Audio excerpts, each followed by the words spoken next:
Teacher ने नए transfer student से एक सीट चुनने को कहा। उस लड़के ने तुरंत लड़की के पीछे वाली सीट चुन ली, लेकिन जब वह उसके पास से गुजरा तो उसका स्कूल बैग उसके बालों में उलझ गया। ये देखकर कि उसने कोई रिएक्शन नहीं दिया, उसने पहले तो उसे याद दिलाने की सोची। हालांकि लड़की ने अचानक कैंची निकाली और बालों का वह गुच्छा सीधे काट दिया। लड़की के इस व्यवहार से लड़के की जिज्ञासा बढ़ गई। असल में ये उनकी पहली मुलाकात नहीं थी, क्योंकि लड़की के ग्रेड बहुत अच्छे थे, लेकिन वह एक गरीब परिवार से थी, इसलिए कुछ अमीर बच्चे हमेशा उसे परेशान करते थे। डरपोक लड़की उनका विरोध करने की हिम्मत नहीं करती थी और चुपचाप सब सह लेती थी। उस दिन वह लड़का अचानक आया और उन लोगों को भगाकर उसकी मदद की। ये पहली बार था जब लड़की को किसी से मदद मिली थी। खुद को कम समझने के कारण वह उसे धन्यवाद देना भी भूल गई। लड़का चाहता था कि वह उसे धन्यवाद दे, लेकिन क्योंकि वह बहुत गंभीर दिख रहा था, इसलिए उसने डरपोक लड़की को डरा दिया। लड़की ने सोचा कि वे अब कभी नहीं मिलेंगे, लेकिन उसने कभी नहीं सोचा था कि वह लड़का उसकी क्लास का नया ट्रांसफर स्टूडेंट होगा। उसे डर था कि वह उसे परेशान करेगा, इसलिए उसने बिना किसी झिझक के बालों का वह गुच्छा काट दिया। जब क्लास की घंटी बजी तो वह ग्रुप फिर से लड़की को परेशान करने आ गया। लड़का अब और बर्दाश्त नहीं कर सका। उसने उन्हें चेतावनी दी कि वे उसे दोबारा परेशान न करें। घमंडी अमीर लड़की पीछे हटने को तैयार नहीं हुई और अपने साथियों से उसे सबक सिखाने को कहा, लेकिन उसने लड़के की ताकत को कम आंका।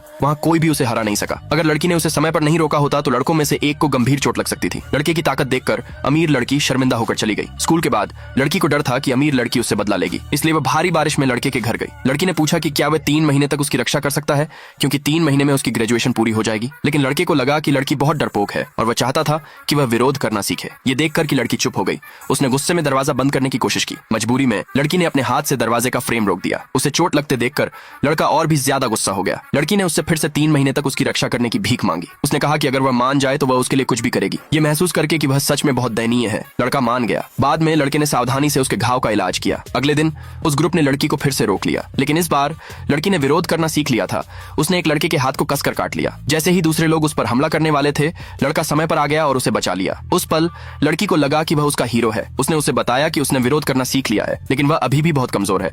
लड़के ने अपना कोट उसके कंधों पर डाल दिया। उसने कहा कि वह उन लोगों को सबक सिखाएगा जिन्होंने उसे परेशान किया था।